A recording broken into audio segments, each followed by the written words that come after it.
Hello, everyone, and welcome to the show. Each week, as you know, I invite you to sit in on a conversation with a new guest where we get level, bringing you real people, real issues, and real conversations. My hope is that you walk away from the show inspired and equipped to level up in your own life and leadership. If you'd like a copy of the best of notes and quotes from today's show, please subscribe to my email list at louisehreed.com. Without further ado, please allow me to introduce you to today's guest. Today we have a truly inspiring woman with us. We have Lynn McIntosh. Lynn is a certified life coach with GoPro Coaching, specializing in relationship coaching. Lynn is a co-author of 365 Empowering Stories, a book of stories or poems that bring wisdom and insights to help individuals overcome challenges and in turn, turn their lives around. Lynn helps women move forward into healthy relationships with themselves and others so they can let go of their pain and take control of their happiness. Lynn, welcome to the show. Yeah, thank you for having me, Louise. I appreciate it. Thank you very much. Absolutely. It's a joy and a true pleasure to have you alongside with me today. I came to know of you very thankfully through your nomination for the Canadian Women of Inspiration Awards. So I wanted to jump out and say that right out of the gates and acknowledge you for receiving that nomination. Thank you. Say congratulations. Yeah, I'll be honest, it was a surprise. But I was surprised at this, but I was overjoyed. Like, it was just like, I've done a lot of hard work getting to where I am, and I guess it felt very validating to me. Mm-hmm. And I just felt very validated and very acknowledged, and it was just a complete. It was a shock, but it was. I just felt so happy. It just was such an amazing experience, right? It is. I think you said a word that was really important is validating. And I mean, ultimately, isn't that what we want in all parts of our lives, in all relationships that we're in? No doubt, because you specialize in relationships, no doubt can speak to that better than I can. Living in the corporate world, I do consulting in the corporate space and a lot of work with coaching leaders. That's something that certainly comes up in the workspace too, in the workplace. It's still relationships. And so the validation, you saying the word validation really stuck out to me. So again, kudos to you for that. Thank you. Thank you very much. You're very welcome. You're very welcome. You support and help, I know I said in your bio, women. Is it women or is it women and men? I don't want to misrepresent what it is that you do. Get back on their feet. Yeah, it is women and men, okay. But most of my clients end up being women. But I do both, yes. Okay. Yeah. I wanted to make sure that I didn't discount anyone here from being able to reach you in your services. And so it's specifically after a toxic relationship. Yeah. What is a toxic relationship? A toxic relationship can be many things. It can be you're in a relationship with this person, but you feel invisible. Like you feel you're not being heard. You feel like I said earlier, you're not being validated. Mm-hmm. You feel that you're being controlled or manipulated. You don't feel like it's a reciprocal, even a one-to-one relationship. You feel that you're on the lower end of the spectrum as far as the relationship goes. The other person tends to make the decisions. The other person tends to want things their way.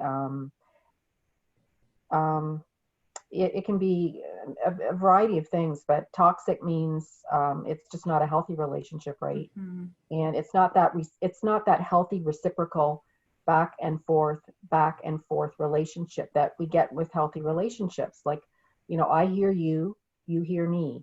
It's not like that. It's more, it seems like a one-sided relationship where, like one of my relationships, I may as well have been talking to a brick wall because you don't feel heard, you don't feel acknowledged, you don't feel that you're actually present in the relationship. So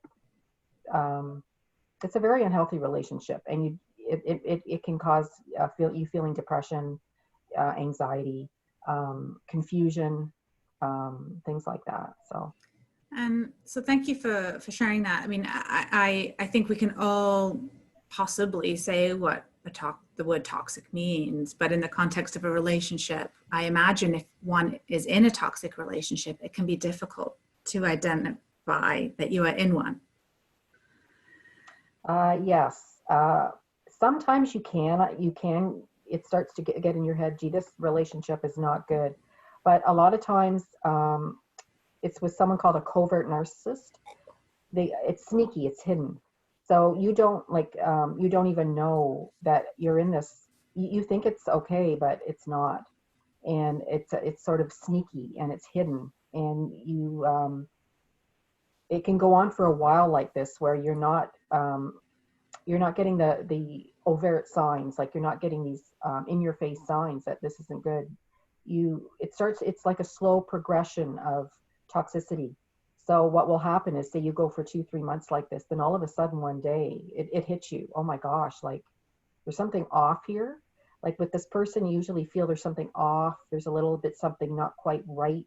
You can't pinpoint exactly what it is, but there's just something that is just not right. And your gut. And usually in these relationships, go with your gut. Go with what you're really feeling. Because a lot of times people will say, oh, it's just me. You know, I love him. I love her, whatever. I love them. You know what? I'm going to just let it pass and keep in this relationship and everything will be okay. We'll work it out. A lot of times when you do something like that, it backfires, because a lot of times it's our gut. If you have something deep inside that is giving you a red flag, or I don't know, there's something up here. Usually if you follow your gut, you're usually right. Mm-hmm. So. It's hard to trust that gut until you live a situation where you haven't, and then you recognize the value of those signs, and hopefully learn from that. So I'm taking it that you speak from experience. What has been your journey to becoming aware of these covert narcissists and toxic relationships? I'm sure when you were 6 years old, you weren't thinking, oh, when I grow up, yeah, I want to be. So tell us a little bit about your journey to getting to this place in your life. My ex was a covert narcissist. It's the attraction in the beginning, and it's usually a lot like this with not just my relationship, but what happened with me was the marriage started off great. We were happy. Things were going well. And then in a few years into the relationship, I started to see signs of being put down. Nothing was good enough I did. I was doing most of the work, raising the kids, and he would sort of sit back and let me do it. And but he would take the credit for it. So in the public, he would be saying, oh, we took the kids here and we took the kids there, and I did this with them and I did that with them. And there was no acknowledgement of me, and I kept giving and giving and giving, and he kept taking and taking and taking. And so what happens in this kind of relationship is you end up, your energy's just drained. You just feel you're tired, and you just feel hopeless, helpless after a while, because we're all human. We give, but we need to get back too. Mm-hmm. But when you keep giving and giving and giving, and they just take and take, with giving like breadcrumbs back, you start to feel very unimportant, and like you get very tired because you're doing all the work. So but they're sneaky about it. They portray to everyone that they're not like this, that they're the excellent parent, they're the excellent partner, they're the good person. They did this, they did that. But behind closed doors, it's not the case. So I found this out about him, and a lot of these people, they carry this on to other relationships too, sadly. Right. But anyway, that's what happened. And so how did you get to that point of knowing this? Because I think there's always a tipping point, isn't there, in all of these large decisions that we make in life, whether it's we're changing a job, we're leaving corporate, we're starting a new business. we're leaving a relationship, a significant relationship. There's a tipping point. What was sort of that tipping point that then made you take action, whereas in the past you hadn't? I found what I noticed in the relationship. This was a few years into it. Was on the weekends. My kids were very young then. My kids are older now, but my kids were very young. And on the weekends, he would be going out with his friends, and expect me to stay home and be with the children on a Saturday night. This was a huge red flag for me. And at the time, I was a young mother, with young kids, and I wanted the marriage to work. But on Saturday nights would come around 5 o'clock, and he'd be going out with his friends. And a couple of times I would say to him, Jim, how about I join you? We'll go out and, Lynn, like, I'm just going to go out. I'm just meeting Pete, like, for a couple hours. It's no big deal. I'll be back soon. Don't worry about it.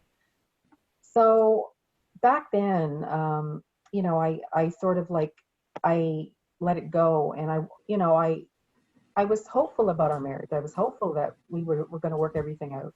So I let it go, and I let this happen. I let this go on for, like, when I look back now, it was like a year or two. And then finally one night, he came in late, and I knew, like, after a period of time of this going on, it started to sink in that something's up. Like, something's not right here. So we had we had a discussion that one night, and I said, I don't know what's going on, but I want to know what's going on, like, where are you going, like, what's going on with you? And he said to me, his reply was, it's none of your business. Oh, yeah. I'm his wife. I'm his wife, so it's none of my business.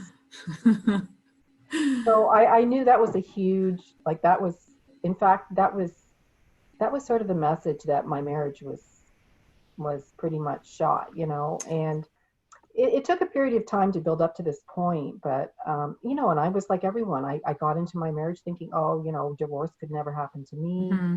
It happens to everyone else. I've had a lot of, I've dated men. I know what I want. I was older when I got married. Oh, it's going to be forever. And, you think, oh, never me. And then all of a sudden you get this, you get like a truck running over you going, oh, it is me. It's going to be me. This is happening to me. And you have young children. So, it really opens up your eyes to having to, it can happen to anyone, It can. And I don't have the same story as you. Many of us have different stories, but there are some significant life events yet that many of us share, and getting to that point of having recognizing that my marriage too had failed was it's very difficult. There's a lot wrapped up in that. Obviously, children. I too had at that time. I had young children. Now they're not so young. And some people stay. I don't think leaving, I'm not an advocate for leaving. I'm an advocate for leaving it when it is the right thing for you. But so in your situation, what was it then that gave you that courage? I say courage, maybe it's not courage, that the energy, the whatever you want to call it, to actually then take action? Well, I was trying at the marriage for 2-3 years. I was giving it all. I was going for advice for people. I joined a church, nothing crazy or freaky or anything, just really grounded people that were keeping me positive and keeping me, supporting him and trying to make it work. So I made every effort I could to keep it going. But like a narcissist, you can't get inside them. You can't connect. There's not a connection there. So as I said earlier, it's like talking to a brick wall. And I did this for 2 years. And finally one day I just said, you know what, my dad actually mentioned it to me, never got in my business, but he says, Lynn, you look tired. You don't look happy. And I think you have to really think about taking some steps about your marriage. And, my dad was such a laid back, kind, never nosy person. So I knew when he said this that something was really up. So he says, Lynn, I know you don't believe in divorce, but don't the kids need a happy mom? Like, don't they need a happy mom, not a miserable mom? And I never thought of that. And I walked away and I sat down and I thought about it. I go, oh my gosh, he's right. Like, the kids do need a happy mom. And it sort of like opened up my eyes to another view of this whole thing. So I ended up going to the lawyer, and it wasn't fun, but I knew I had no choice because nothing was going to change. Yeah. The alternative, the pain of going forward into the unknown was better than the pain of what you knew would remain. Yeah. And I think that's a message that no doubt is a theme that I'm sure I would read through the book that you were part of, that you co-authored.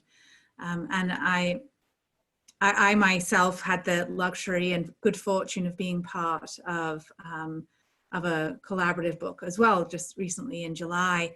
And I'm constantly inspired by the bravery and the courage of the women in these books, willing to share their story and offer guidance and encouragement to others. So at this point in your life, no doubt you were not working as running your own business as a coach. When did that come into play for you? Oh, that was not until quite a few years later. A few things that happened after the divorce. Then I think a few years later, I lost my father. My father passed away. And that was another sort of put the icing on the cake. I got through the divorce with support, and everything was fine. My kids were fine. Everything was fine. And I got through the divorce pretty much unscathed. And then my father passed away, and it sort of put the icing on the cake. And between the divorce and the death, I just decided after about after about 4 months after he passed, I decided I can't do this anymore. I can't live this way anymore. I need to make a change in my life, because I know what happiness is. I had a happy childhood. I had a happy in my 20s. I said, something has to change here, because you're not happy. You're not yourself, and I had to really take a critical look at myself and make changes. So I started to look at the law of attraction on YouTube. I started to look at the power of positive thinking.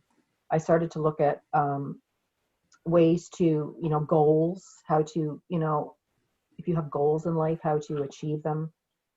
Things, how to up your vibe, how to better your life. And I did this about 2 hours every evening. I would do it religiously every evening. And I did a couple of little online courses that helped me out quite a bit. And then there was this was, I'd say, 2016. So this was about 10 years after my divorce. But things had happened through my life along the way that just made me decide to make the big changes. Mm-hmm. So I was on this little online course and I finished it. And they emailed me some questions to answer about the course. So I emailed them back, and they emailed me the next day and they says, Lynn, your answers to what we asked were so thorough. Most people just say, yes, no, yes, maybe, whatever. But your answers were interesting. They were thorough. They were deep. Like, have you ever thought of becoming a coach? And I said, not really, but, tell me more. So then a few days later, my coach that coached me in the course, she said to me, Lynn, you'd be a great coach. You're authentic. You're a good listener. You like to help people. You're smart, this and that.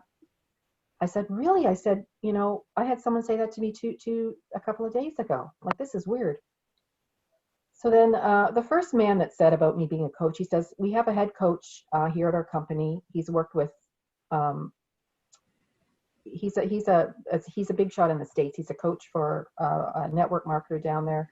He's had a transformation story also, but he'd like to talk to you. And he's going to ask you a couple of questions. And after the questions, he's going to know if you're coach material. And I said, oh, really? And he goes, do you mind if he gives you a call and asks you a few questions? And I says, no, like, no problem. So I'm driving through Tim Hortons and stopped my car, and the phone rings, and here he's asking me these questions.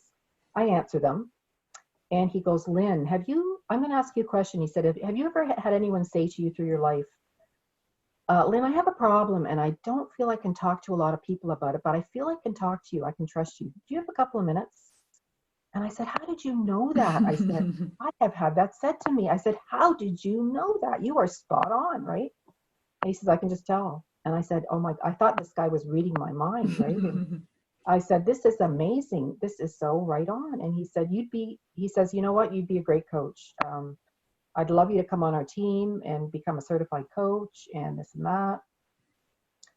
So a couple of days I thought about it, and I said, you know what, why not? Like, I've always loved to help people. I love making people happy, taking them from, I love making people feel from sadness to joy. I like supporting people. I like to have the positive light type of person. And I thought, I might really enjoy doing this. So I said, sure. I emailed them back, said, sure, I'd love to get certified. So I got my certification, and that was sort of what happened. And I became a coach. And then I sat down with my mentor. We hashed over about 6 hours, my past, this and that. And she said, after 6 hours, she says, Lynn, I got it. I got what you're going to be. You're going to be a relationship coach, and you're going to coach people, and you're going to heal people that have come out of a toxic relationship with a narcissist. That's what you're going to do. And I says, oh, I can do that. I've got the experience, and I've got the knowledge. And I said, I can do that. So that's really the story of how I became a coach. And I, as I say, law of attraction, positive. I didn't go looking for it. It came to me. So it was pure law of attraction. If you put out that vibe, you're going to get it back. So it was. It's interesting. I didn't go looking for this. Yeah, it came to me. So. Yeah, when you've got that openness to, you don't even necessarily know what it is that you're looking for. You're just looking for something more and better in a vibration that then opens your mind, your heart to these opportunities that were always there. Yeah. That's the fascinating thing, isn't it? That they were always there, and yet one was not willing to receive them or able to see them at that time. So I'm wondering if you, through what you have been through your coaching and where you are in your life right now, do you have a personal motto or mantra that you use to keep you grounded and vibing at that level that you need to be, to continue to be of service to others and just to be happy in your life? Well, I also became a certified hypnotist in March. Cool. Because I do believe strongly in the subconscious mind, and what we are what we think. If we're going to think negative thoughts about ourselves, we're going to be negative. If we're going to think positive thoughts, we're going to be positive. And through my healing journey, I did a lot of just on YouTube, but a lot of hypnosis, which did up my vibe, gave me strength, gave me positivity, a new outlook.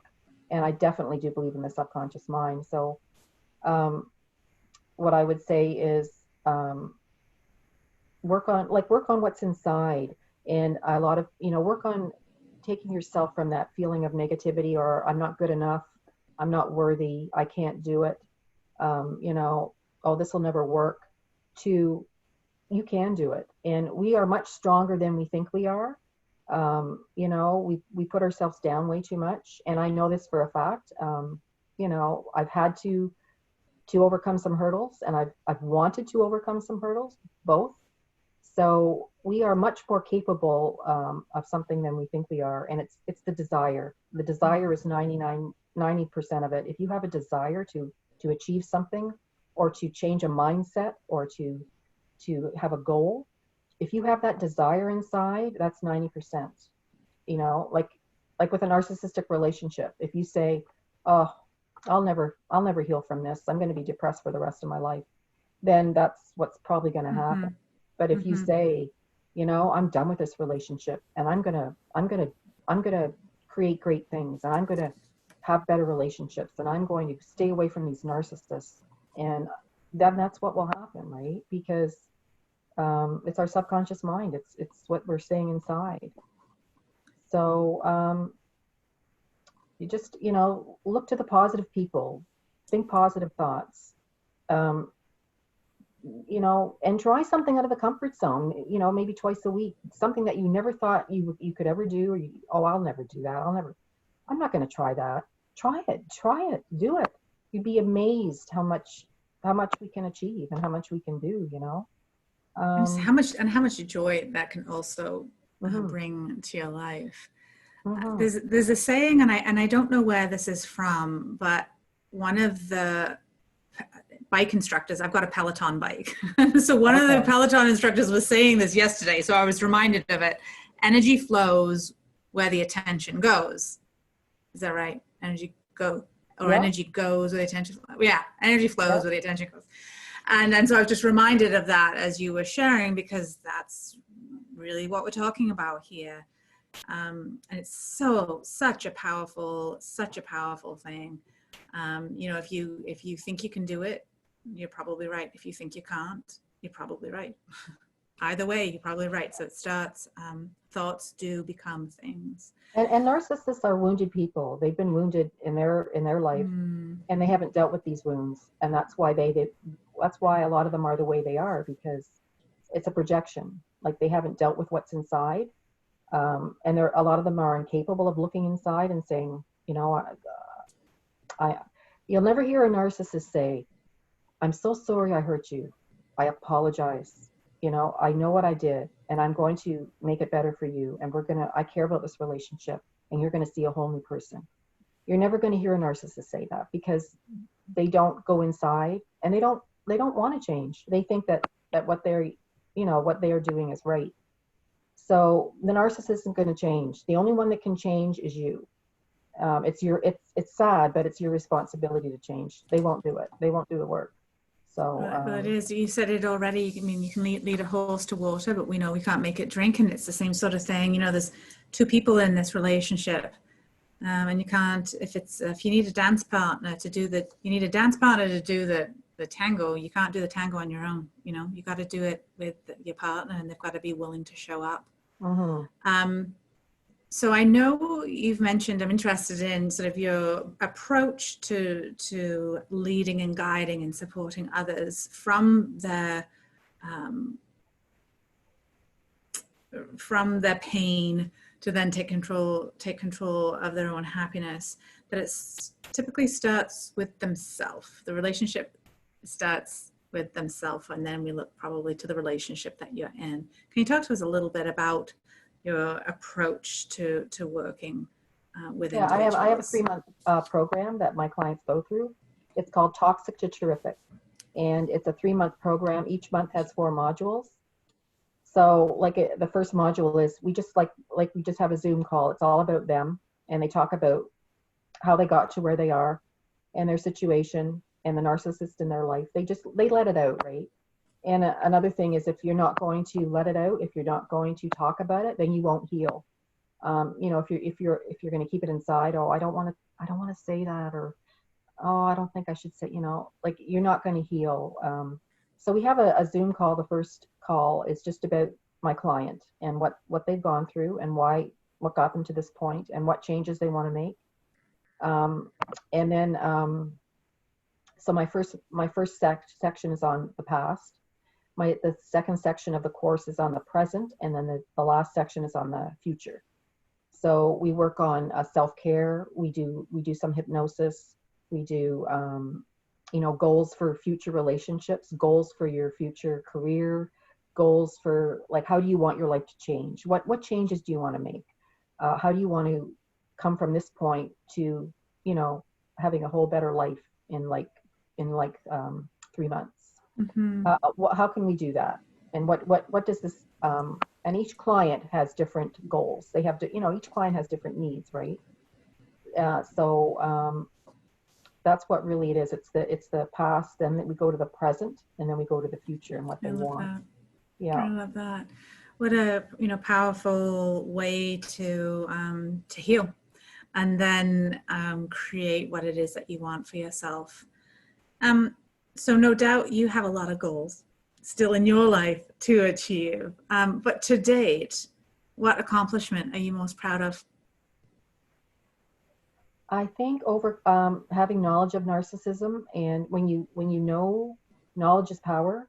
And years ago, I didn't know, and I was trapped, and I was a victim. I don't like to say that word, but I was. And anyway, knowledge is power. So I think having the knowledge of the narcissist now gives me that, and when I go out somewhere and I can tell I'm talking to someone and I get a red flag because I know about it, right? And I'll just be polite, go, thank you. So thank you. Nice talking to you. And walk away. You just know, you get that vibe that this person, there's something a little off. It's all about them. It's me, and putting on this sort of this facade, this sort of like phony, grandiose appearance, right? So I think it's the knowledge of knowing now. I know about narcissism, and I know the traits, and I know the red flags to look for. So I'd say that would be the number one thing. Yeah, and as you should be, and what a gift that you are now sharing that with others to enable them to do the same in their life. It's such a joy when I coach someone, and then they come on, we coach, and then the next week is the call, and they come on, Lynn, I went out and I bought that patio furniture. I was depressed last week. I wasn't going to do it, but I went out and I bought it. And I'm so glad I did. I feel so great about that. I feel so like stronger. So when I get clients saying things like that, it makes me feel like that's what it's all about, right? Absolutely. I'm taking people from their pain to their true self, and to what because that's what the narcissist wants. The narcissist wants us to feel inferior, to feel afraid, to feel we can't do things, we can't. But it's false. It's a false. We can, and we do, and we will, and we do. So it's because they project their pain onto us, and they push it all onto us, and we're left to suffer with it. But it's not our pain to suffer; it's theirs. It's not our pain. So I just help people. I help people to understand narcissism and how to heal from it, and how to have a joyful life that they are very capable of having. And they deserve to have. And they deserve. I was going to add, that's the only bit I was going to add, and they absolutely, we all absolutely do. So I'm glad that despite the pain you had to go through to get to this place, that you're now able to use your own pain for a purpose like this. Yeah, I guess I took a lemon and I made lemonade, right? Yeah, there we go. I had a bad situation and I turned it around, and I turned myself around, and now I help other people too. So it's like a double whammy. And so in a way, I don't regret what happened. It sort of made me stronger, and life sure wasn't boring. I wish I had had that marriage where it was great, but that's okay. I'm fine, and I'm a lot stronger, and I probably doing things that maybe I wouldn't have been doing if I hadn't gone through that, right? So I look at it that way.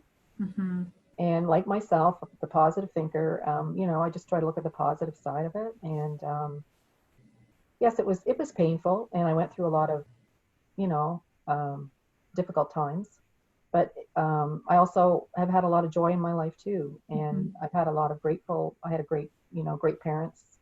I've got a lot of great friends, great family, and I'm blessed. Great children, so I'm blessed. So you try not to let this narcissist suck the joy out of it, because that's what they'll do. They'll try to make you feel negative, right?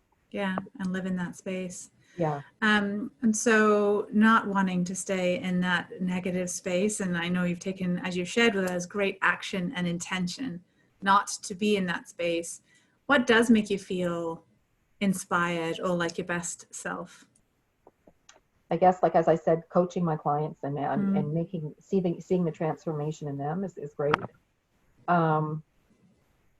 Also like being nominated for the award and being in books and networking with people. It makes me feel like, I think what I was looking for in my life was more purpose. Also, I wanted more purpose. I wanted more meaning in my life. I did a corporate job in my 20s and 30s. I was a licensed esthetician, I still am, but I think I was looking for more purpose to help people with joy and happiness in their life. And I think I found that doing this. Um, like through my healing, I found my purpose. Mm-hmm. What I'm saying? I sure do. Yeah. It's echoing again, our paths and stories are different, and yet that theme that you just shared is absolutely the same. And I find it interesting, certainly the women that, I think it's probably the women I attract. That's why Yeah. there's so many. I feel like there's so many of them. So it doesn't represent all women, that's for sure.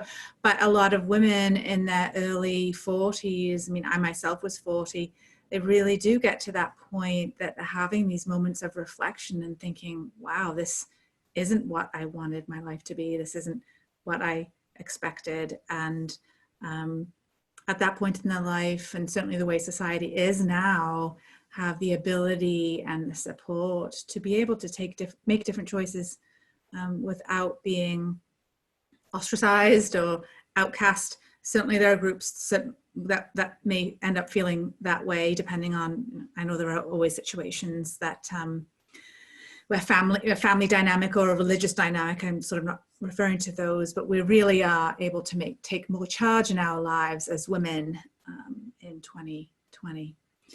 And with that said, I think as human beings, there are moments where self-doubt creeps in.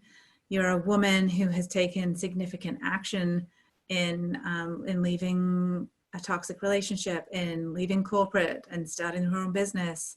I've done that too. And I know there's lots of moments of self-doubt, but we don't let them get us down. So how do you build yourself back up in those moments? I know you've referenced some of the tools, and that still might be the answers, maybe your foundational tools, but maybe you could just talk to us about that a little bit.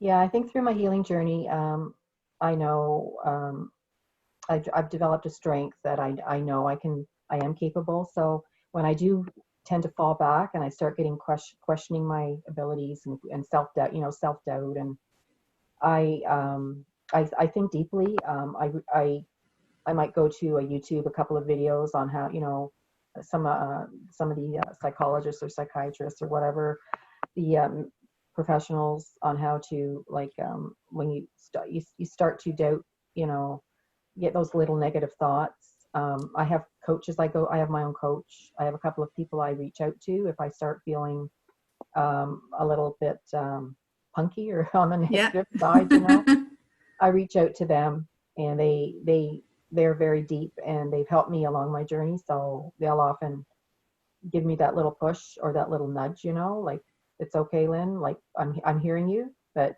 you got to, remember this, remember that, try this, try that. So yeah, it's never going to be perfect. You're never going to just heal from this and it's just going to be smooth sailing, like, it's 98% better, but there's going to be days where you're going to have those little negative thoughts, or it starts to creep back in, but my gut is telling me, Lynn, like, this is happening. What are you going to do about it? How are you going to fix it? And it's great that you've got those internal methods now of alerting you, but it does take time to trust yourself, and listen to those whispers of the soul, as Oprah calls them. You've commented a few times now earlier on when you were mentioning your father, and I'm sorry that you've lost your dad. You were mentioning that he was kind of a pivotal person in speaking a truth about what he was observing in your relationship that gave you pause for thought. And I think there are a lot of people in our lives who help us along the way. We don't get anywhere alone. So who are some of, and you just referenced your coaches. And so talk to me a little bit about about your approach in thinking about reaching out for help and getting the support from others along the journey. Well, I think a lot of people actually that are in narcissistic relationships, a lot are still afraid to reach out because of the stigma, or, their pride, or there are people that I coach that they're not at all afraid. They're very open about it. But I do have the odd person, and I do meet people that are still afraid of the stigma and afraid to talk about it, feeling uncomfortable, feeling maybe embarrassed or ashamed or something. I don't know, like one of those feelings, because it is hard to start talking about if you're not used to it. And there are still people that do keep it inside and suffer in silence, and they keep up the facade, they keep up the relationship, and they're in so much pain. You do get people still like that, but it's sort of a choice you have to make, right? But my choice was sort of made for me. I had nowhere else to go. But I think if some people, it's sort of like a choice. What kind of life do you want? Because your future, how do you want your future to look, right? So and speaking it's a hard decision to make, but it's sort of like self-preservation also, because as I said earlier, the narcissist is not going to change. What you see is what you get, and it will not change.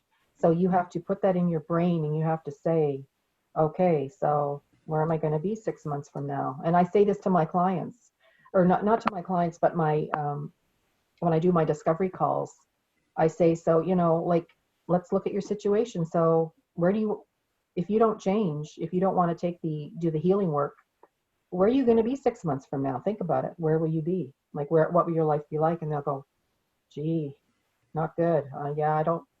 It's not going to be good in 6 months. So I sort of like open up their eyes to, like, you have to think about your future and what's really going to be happening, right?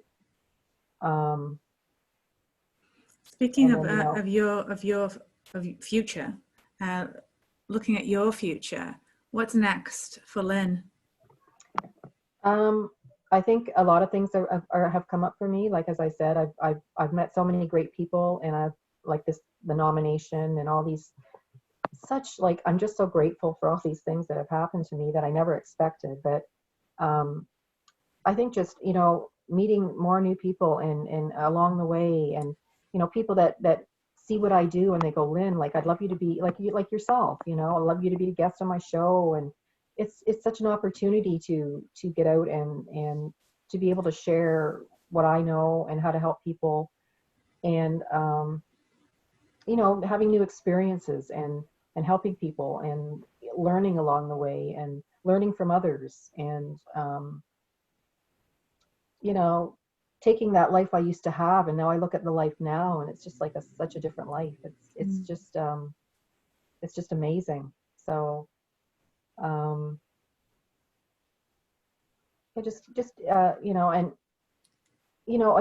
day will come and something happens in the day you never expected it to happen, but like, life isn't always predictable, right? So Oh my gosh, like that's bang on, because even as you were talking, I was thinking, what do I expect Lynn to say? Because if you'd asked us at 16, you and I would have had very different answers. What do you want your life to be, or what's your future? And so I think it's no different now. I ask you that now, and you might have ideas and intentions, and then life presents itself with a different reality that you then need to react to, sometimes good and sometimes difficult. So I have 3 rapid fire questions for you as we get to the top of the hour together. I'd like to start off with, what advice would you give to your younger self? You mean if I hadn't gone through what I went through? To my younger self? Yeah. Like, if you think of yourself back in your 20s, so yourself now, looking back on Lynn, the 20-year-old Lynn, what would you tell her? Beware of narcissists. That's good advice. Yeah, get educated on narcissism and keep your antennas up. That.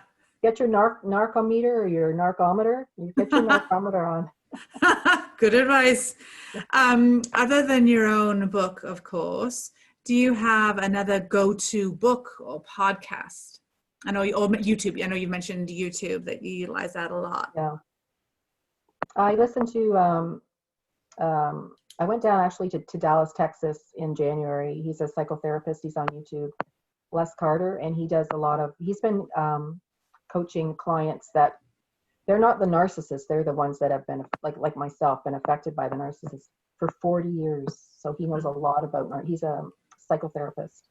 And they had before COVID, they had a conference down in Dallas, Texas, just for one day. But I went down and there was 300 women there from Texas, and we had a great time. And there was speakers, a few speakers came up, and it was all about narcissism and how some of these speakers have transformed their lives also. From one speaker was in a very abusive marriage, much more actually than mine. There was physical abuse, which there wasn't. There was physical abuse also. There wasn't physical in mine, but just an awful marriage. And she now is like so successful and so like inspiring, unbelievable, her speech. And I went down there for a day, and I would say I listened to a lot of him. His name is Les Carter. He's on YouTube. And it was funny. I flew down there for just one day, and I stayed overnight one night, and I had the VIP lunch. So I went into we had the few hours of the conference, and I went into the VIP room, and there was some ladies, there was round tables, and I went to a table, and there was a lady sitting beside me, and then on the other side was an empty chair.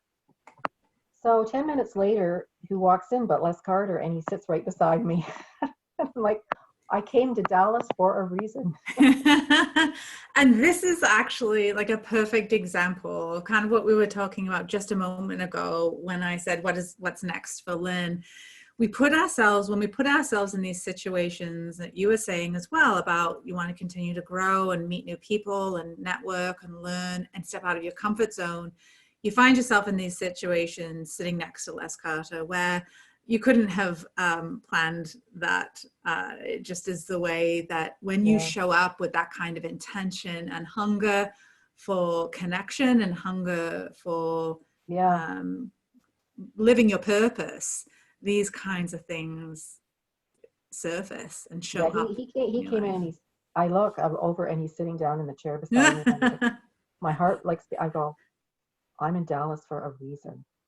This was all worth it. This was all worth it. Right? That's amazing. That's and amazing. Then I said, how are you? I'm so I said to him, you're sitting this, I said, I can't, I said, I'm from Toronto. Toronto, amazing. He came all the way down. I said, yes, I did. And we had a little conversation. We started to talk about narcissism, and he started to talk, his brother, it's interesting. His brother actually works in jails, and he helps criminals. Les Carter's a psychotherapist, and his brother's a psychologist, and he helps criminals that are in jail.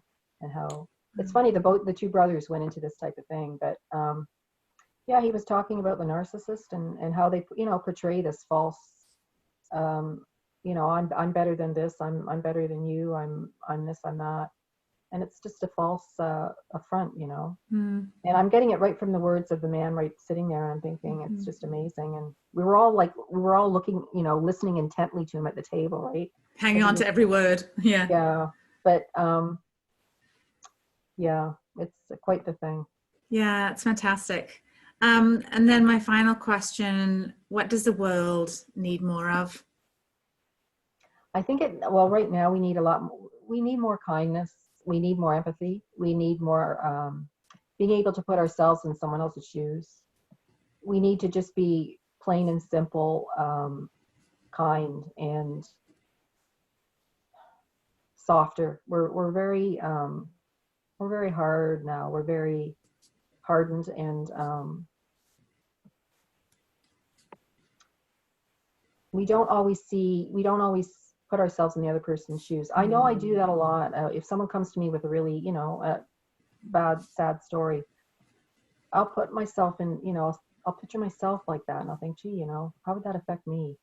But people don't do that. They just listen, and they just sort of brush, oh, well, whatever. And we're very non-empathetic, as a lot of these YouTubers on narcissism are saying, narcissism is becoming so prevalent, right? it's the me generation. It's the me period. It's all about, you know, it's all about me. Me, myself, and I. Yeah. Yeah. And it's sad, but you know what? It's really not. Yeah. It's not all about you, but that's what they want to believe, and that's what they have to believe, because that keeps them in survival. That keeps them going, right? Protects them from their wounds. Yeah. Yeah. Any final, actually, no, I've got my final question before I ask if you have final parting words. How can people reach you and find out about you, and reach out to get that discovery call if they think that they may be in a toxic relationship and need your support? Well, my website is lynnmcintosh.com. And my email is lynnmc, lynnmc @live.ca. I was just doing my emails before I came on here, but email me. I'm on Facebook. You'll see Lynn McIntosh Relationship Coach. It'll be Lynn McIntosh, and then underneath it says Relationship Coach. Fantastic. I heal people from toxic relationships. And I also have a business page too, so you can reach me on Facebook. I'm a little bit on Instagram. My daughter was helping me a bit with Instagram last night. I'm behind. We're all a work in progress. My daughter goes, "Mom, it's 2020," and she was, you know, "Mom, this is what you do. You press that button." But the Facebook, email, my website, and you can reach me that way. And yeah, if any of you are suffering in a relationship, you're not happy, and you're suspecting it's a narcissist, please reach out. I'd love to help you. I've been there, done that, and the more you understand about narcissists and the more you understand about yourself is how you can heal from it, right? So. And those are beautiful words and messages to end on. Lynn, thank you so very much for sharing your time with me and my listeners today, and sharing your words of inspiration and guidance and support. I really appreciate you. Thank you. Thank you for having me, Louise. I really appreciate being on. Thank you. You're welcome, Lynn. And of course, thanks to all of you as well for tuning in to today's show. And I invite you to contact me directly at louisehreed.com if you have any questions or wish to talk about coaching, speaking engagements, or leadership consulting.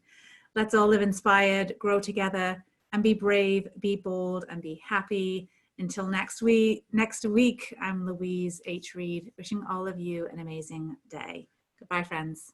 Bye.